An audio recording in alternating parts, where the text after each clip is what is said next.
Alrighty, I see some people starting to pop in real quick. Good morning or even afternoon for those folks that are on the Eastern time zone or Central time zone. I'm Trenton Bodine filling in for Tristan Ahumada today. And we have Ernest Enriquez here from Software Nerd. And we are thrilled to have you guys with us. We're going to be jumping into all things Google pay-per-click. So if you guys are wondering how to get things started, how to track once it is started, and then also how to make improvements and stay up with the latest trends, I would definitely stay focused for this call today. It's going to be a jam-packed session and full of valuable insights as well. And then throughout the process, we definitely encourage you guys to ask questions along the way. But before we get started, why don't you guys drop in the chat where you guys are from? And then in the meantime, I'm going to have Ernest just introduce himself and we'll get started.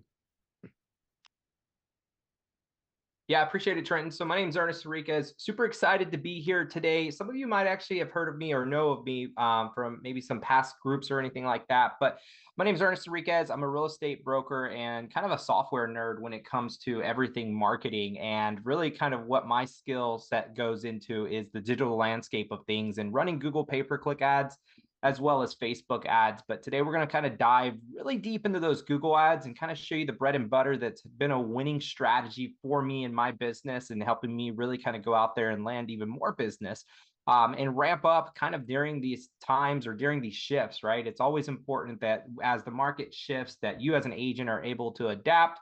And whether you have your own marketing guy out there or you're looking to do this on your own, we're going to kind of give you the fundamentals to be able to go out there and successfully set up a Google Ads strategy and deploy it if you want to so do that in your business today. So I have a background. I've been in the business since 2016, somewhere around there, and practically built my entire book of business off of these digital ad strategies. So I had to become good with it when I dove into the business because I didn't know anybody and really just needed to get good with it and ultimately did. So super excited to be able to share my knowledge with everybody out there today. Excellent. Well, we're excited to have you here as well. Excuse me. So let's get started here. You mentioned that you have something to kind of share with us. Let's just jump right in, and I'll let you kind of walk through, and we'll go from there. And guys, Yes. if you have any questions throughout the process, definitely drop them in the chat, and we'll get them answered here with Ernest. Yeah, absolutely. I do have a presentation here. So if you can just unlock that sharing button for me, if you have the ability or capacity to. Let's see. Jacob, excellent. Now you should be good to go. Okay, perfect. Let me go ahead and share here. Where are we at? I think it's this one here. I got multiple screens, so bear with me.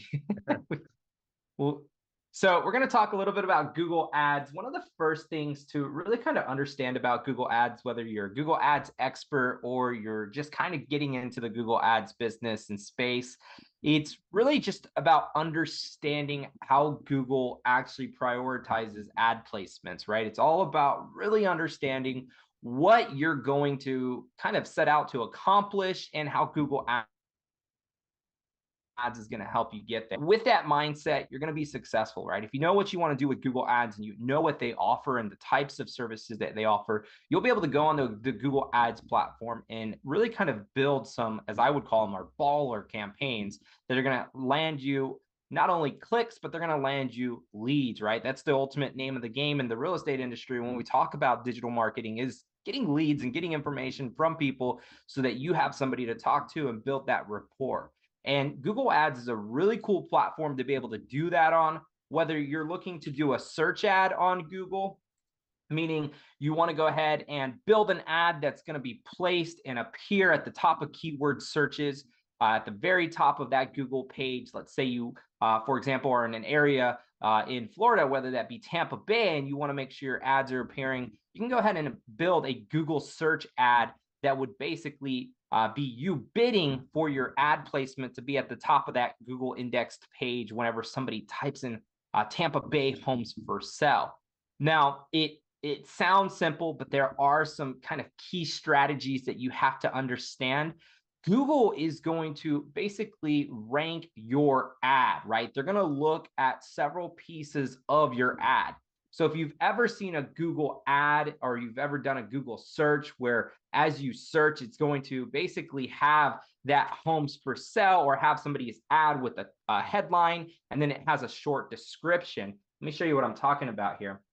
You're going to basically be looking at a Google search ad, right? So here's our Google search engine. If I were to go in and type in San Antonio homes for sale, this is basically what they're going to type in. Now, Google's looking at a couple key ingredients to the success and to basically give you a quality score on your ad. So first off, they're looking at things like the title, right? They're also looking at the description. They're looking at any site links that you might have, as well as where that URL is going to take that person to. So it's important to always stay relevant, right? If you're maybe a first-time home buyer or you're honing in on really kind of like your niche, you want to make sure that that your ad is basically going to be targeted to delivering that message and driving them to a specific link that's going to get them there. I do these with KV Core pages. We build landing pages on our KV Core website that take people to a actual search, right? So for example, it would take them to a San Antonio search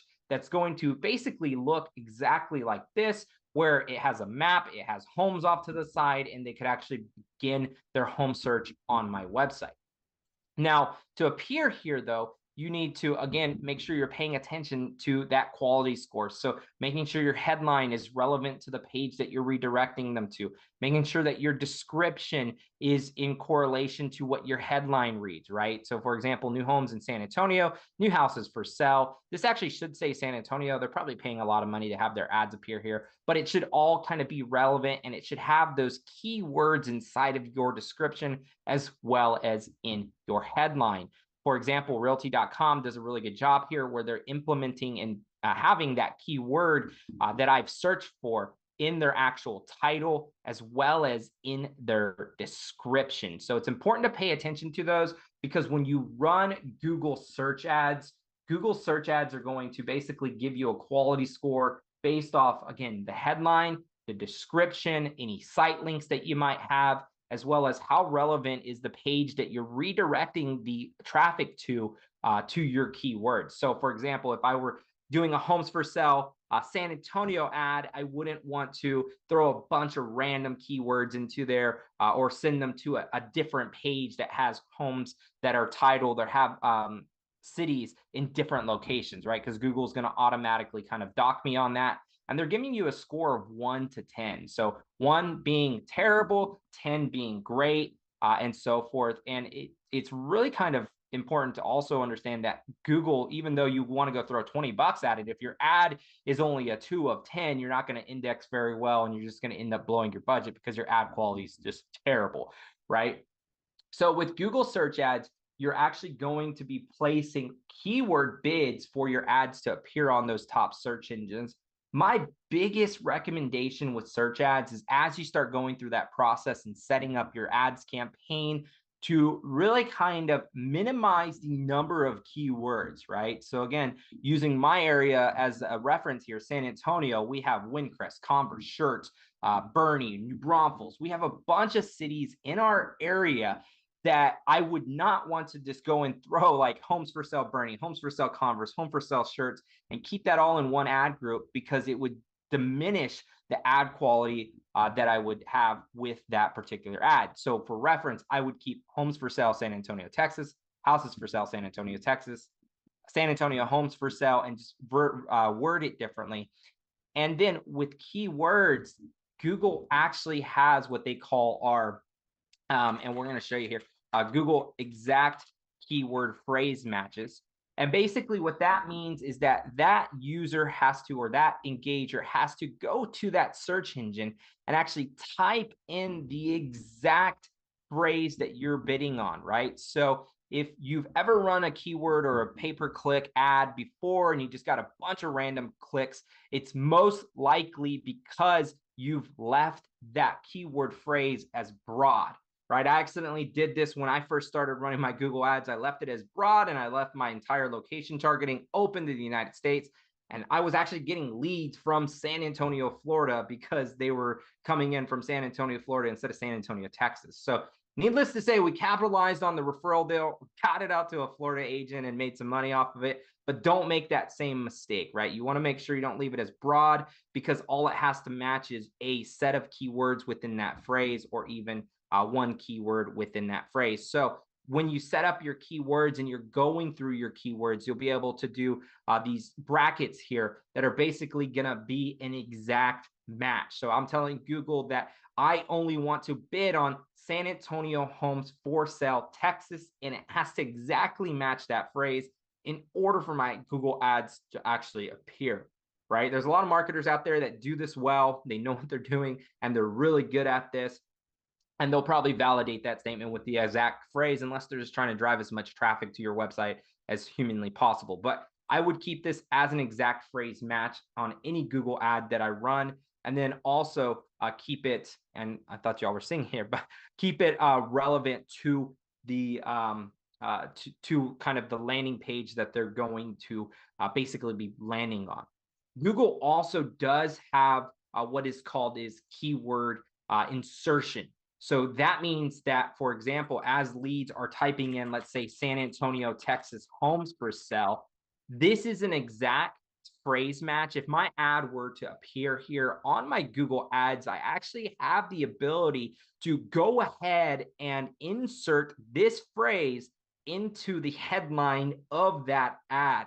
This is actually going to change the game up a little bit with them, because now that they see their phrase matched in their title, it's going to be more relevant to them, and it looks more kind of customized and more of a dynamic experience, right? So it's actually going to show my keywords in there. If my ad just happens to match up to a keyword phrase or keyword search that isn't exactly what I was wanting for, it's just going to have a default placement of San Antonio homes for sale that I've set up in the actual ad itself, right? So just some really kind of cool little tips that you could take and deploy in your your search ads, right? So I'm curious, for those that are in attendance, drop it in the chat. Are you guys currently using Google pay-per-click right now, or is that something that you guys are interested in doing yourselves, or even outsourcing as well? We got a yes. Hoping to hear from a couple others. No, not yet. Okay. All right, so great. This is gonna be great for those that are looking to, learn some of these tidbits that are going to make your ads very effective. So, looks like we have a good half and half here as far as that are using it and aren't using it. So, yeah. just wanted to do that real quick. Yeah, and it's important to note as well, right? Like, this is something that you should technically outsource if you have the means to do it.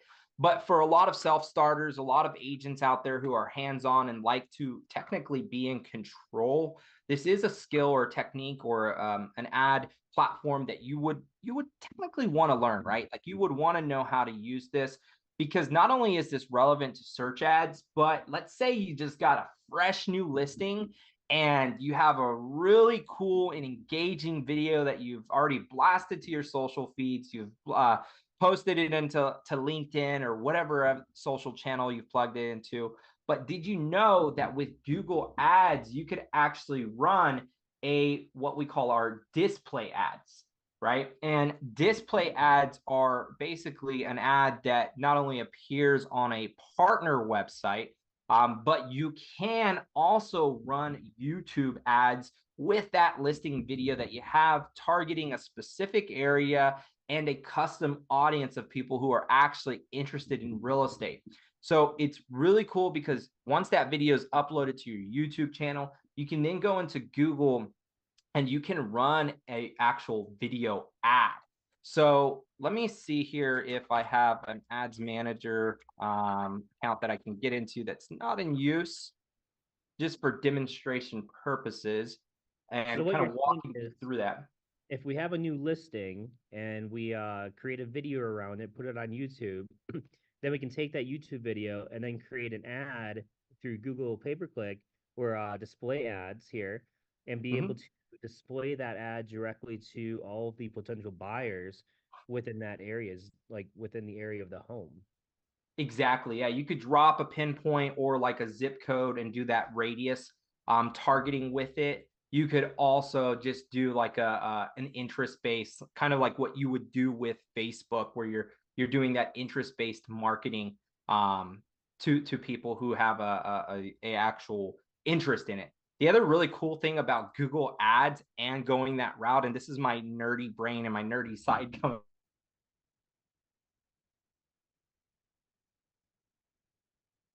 Oh no, I think we may have lost him. All right, everyone, I hope we did. Let's hold up for a second. We'll see if he comes back here real quick. In the meantime, do you guys have any questions so far around, what the display ads are, or, what we should be doing for the Google pay-per-click? If you do, let us know. Oh, we got him back. Looks like you're muted though, real quick. There we go. Now you can hear me, right? Yeah, Tiffany has a quick question of, where do we start with Google pay-per-click? Yeah, it really, again, depends on your goal, right? Like if, let's just say your goal was to drive exposure to that listing that you just got, you could definitely start out with Google video ads or display ads. If your goal was to, hey, my goal for this year is to generate more closings, quicker transactions, you can also learn the search ads, and that's where you would start. So that's why I say it's important to understand what your goal is and your expectation when you go to set up these ads. Because if your goal was just to drive exposure, they have different considerations similar to like what Facebook would have, where you could drive traffic, you could drive leads, you could drive engagement, whether you're wanting to. But I would definitely start there with just kind of learning the platform. Google also does offer just some fundamental courses that you could take. They're free, but it'll walk you through and get you acclimated to the Google Ads platform so that you know what you're looking at when you kind of dive into it to go full steam ahead. So this is still just loading here. I'm not sure what's going on. Let me close some of my other stuff on the back end here. But yes, to your question, you got that new listing. You can go and run a YouTube video ad with that listing.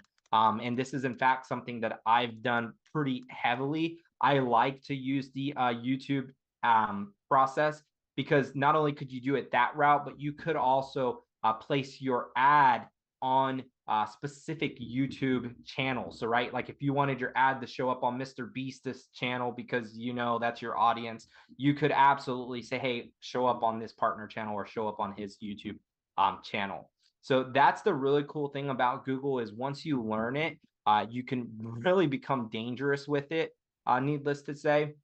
One way that I've used it is with expired listings, right? You could use a source like My Leads Plus or Listings to Lead, something that's going to actually give you the data for those listings. Google does have a custom audience similar to Facebook, and you could actually upload that custom audience and then retarget them with YouTube ads, right? So whether they're sitting on their couch watching YouTube, or they're on their iPad or their Android or their desktop, you'll be able to go and actually target them with those ads. So let me show you. This is a dummy account that I have created here just to kind of walk you all through this. Where are we at? Shoot. I think it's this one here. So this is kind of a dummy ad. But when you go to create your campaign, you're basically going to see this new campaign builder.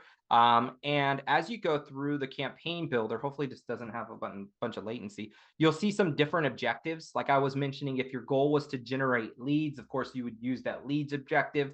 If you were just wanting people to go to your website, you would use the website traffic. The one that I was mentioning a moment ago was the leads here. And you'll see that once you click that, you get some campaign types, right? Like I can run a search ad, which is what I was talking about when we opened up, where you go and you actually place a bid for keyword searches. You could also do a display ad where it has photos, it has videos, you appear on Google partner websites.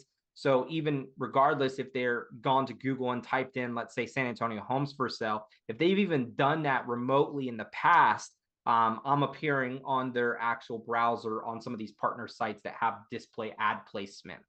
The last and third example I was just giving was video, right? Where I was talking about, hey, you can go and take that listing and you can use YouTube video to go ahead and start driving traffic to your listing via YouTube ads, right? So you'll click this, you'll go through that ad setup process. It's usually just requiring you to go get the YouTube URL. You can paste it in there. It creates your ad for you. and it looks super, super slick. And this one's probably not going to let me show it here, but let me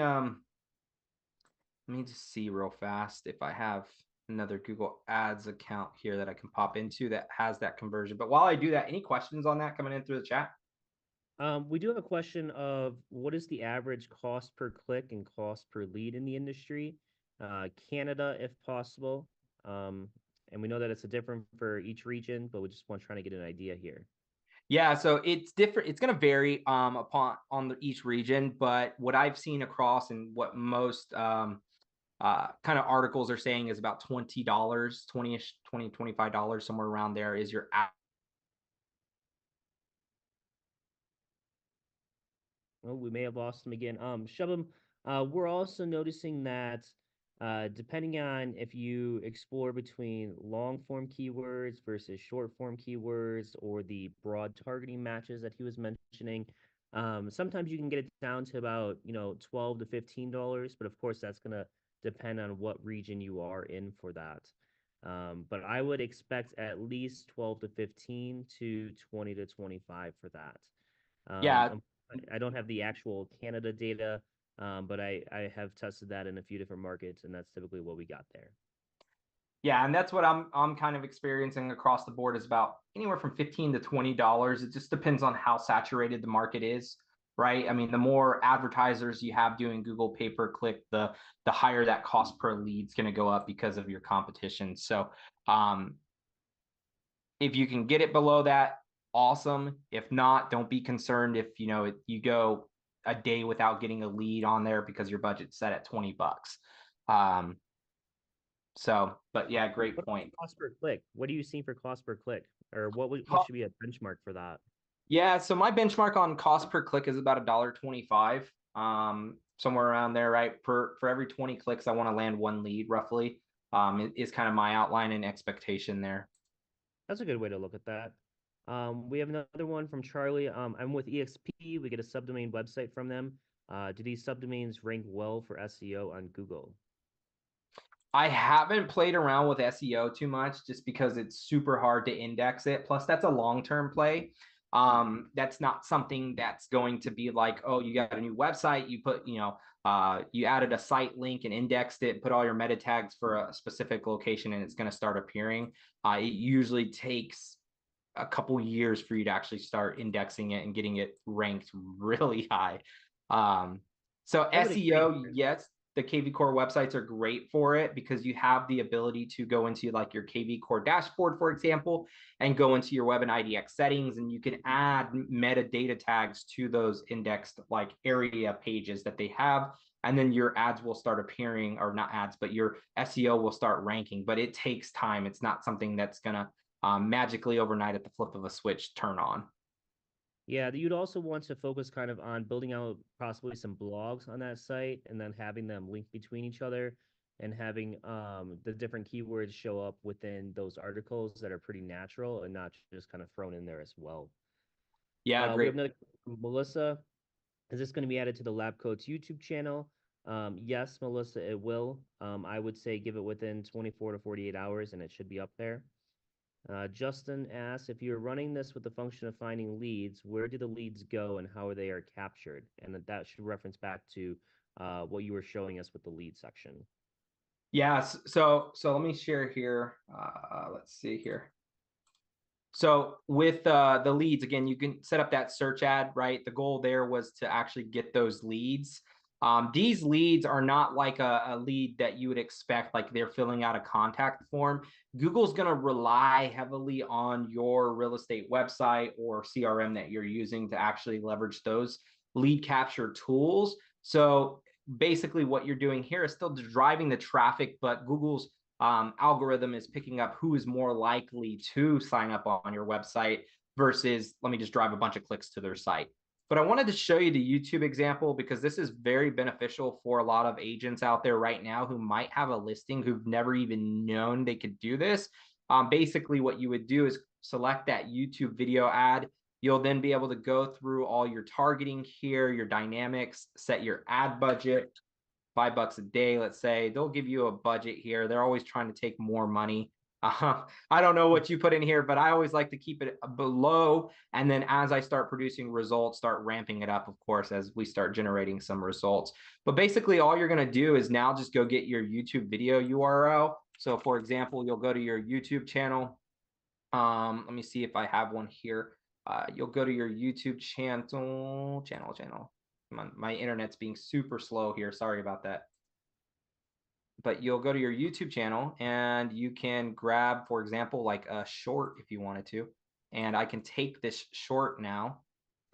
And this is a new construction home, right? So we could actually go ahead and put that into that search and you'll see how it actually appears here now. So anytime somebody's on YouTube, I'll then redirect them to my KV Core single page squeeze page where they'll land, they can view properties, and then I'm going to go ahead and capture their information and their details. But you get to click your call to action. You could say something like, see more photos, right? Or get details, whatever you want to put in here. Usually learn more is the most common one, but you can put get detail, right? And it'll change that button there. But this is cool again, because as they, land on it, the ad will start playing your video, right? So, and if we want to preview this, what it looks like on YouTube, someone's watching YouTube and then all of a sudden my ad appears, they'll see this, has my call to action right there, and I can redirect them.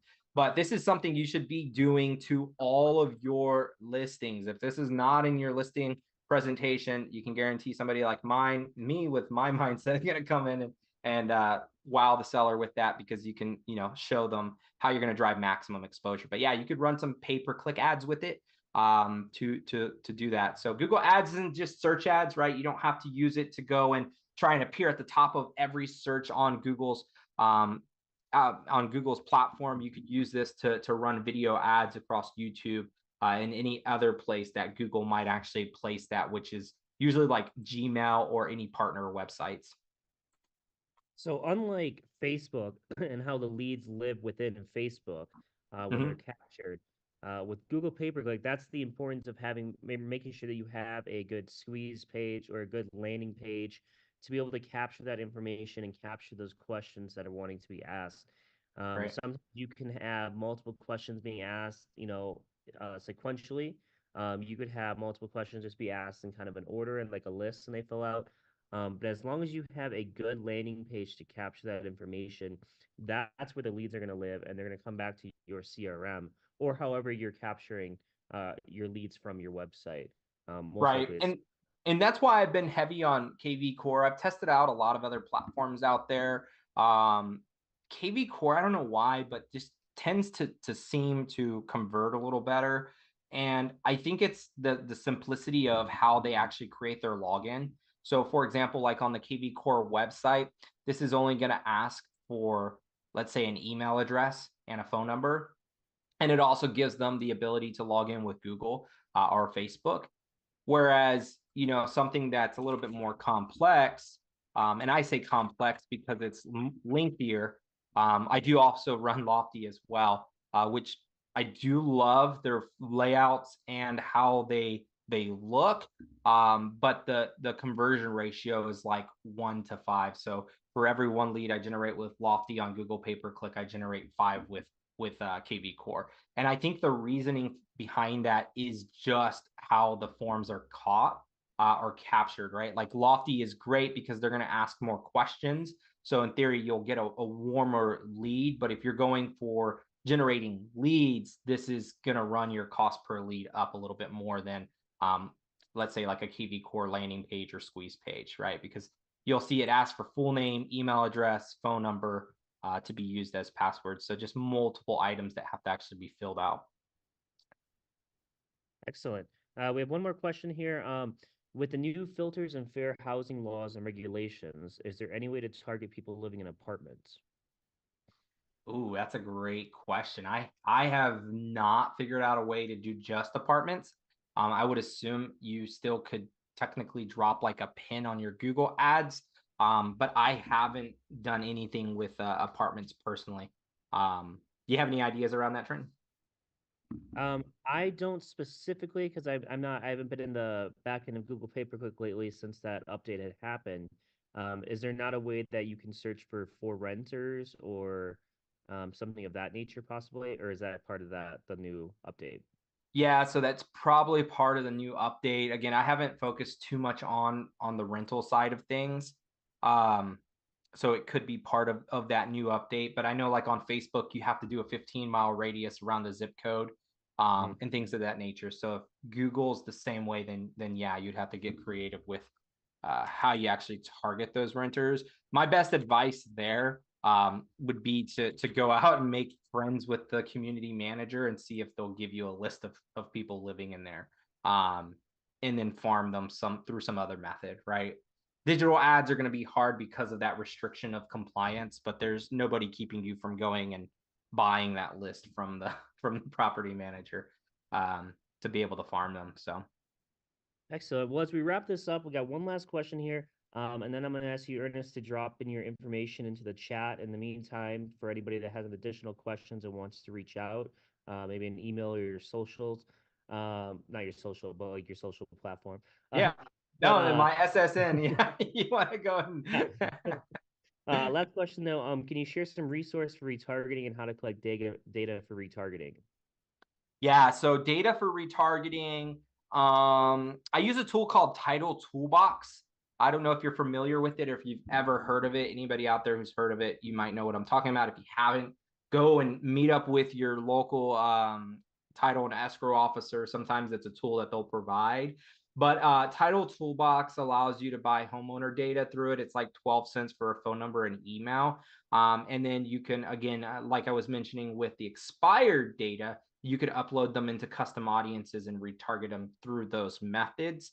I would say one thing that I did miss, and it's probably an important tip for everybody out there. If you haven't set up your Facebook pixel or your Google tag, you need to do that before you run any kind of paid advertising, because if you don't, your advertising costs are just going to go through the window because you're only advertising to new traffic versus traffic that's already been on your website.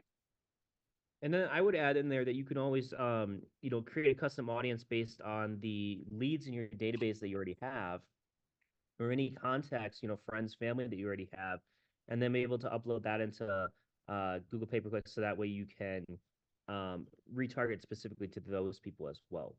Right. Yeah, and that's the key part, right? Is having an even flow, because I would not recommend just running either or, like don't run just Google or Facebook. Set an ad budget that's gonna be able to be spread across both platforms, because it does benefit you when you have people clicking on your Google ads and running Facebook ads, right? Like your Facebook pixel is still being set, that little piece of unobtrusive JavaScript still being set on their browser so that you could retarget them through Facebook and Google. It's what I like to call the Amazon effect, right? You've been in Amazon, you put that thing in your shopping cart, and then all of a sudden you're like, man, they're stalking me. Like it's all over my feed. You probably even had this happen to you when you've just been talking to somebody, and then all of a sudden it's all in your feed. Same effect can apply with your real estate ads, right? Somebody's clicked on your website, maybe they didn't sign up, but your Facebook pixel is now set and you're running a bunch of video ads on Facebook or Instagram, and now your ads are being seen or targeting those same people. So Excellent. Well, appreciate your time here, Ernest. We dropped into the chat his Instagram handle. If you guys want to reach out to him there for any additional questions that you have, he'll be able to answer those there as well. But thank you for your time, Ernest, and thank you everybody for joining us. yeah, thanks everyone. All right, well, have a great day and have a great weekend as well. All right, we'll see you guys. Thanks.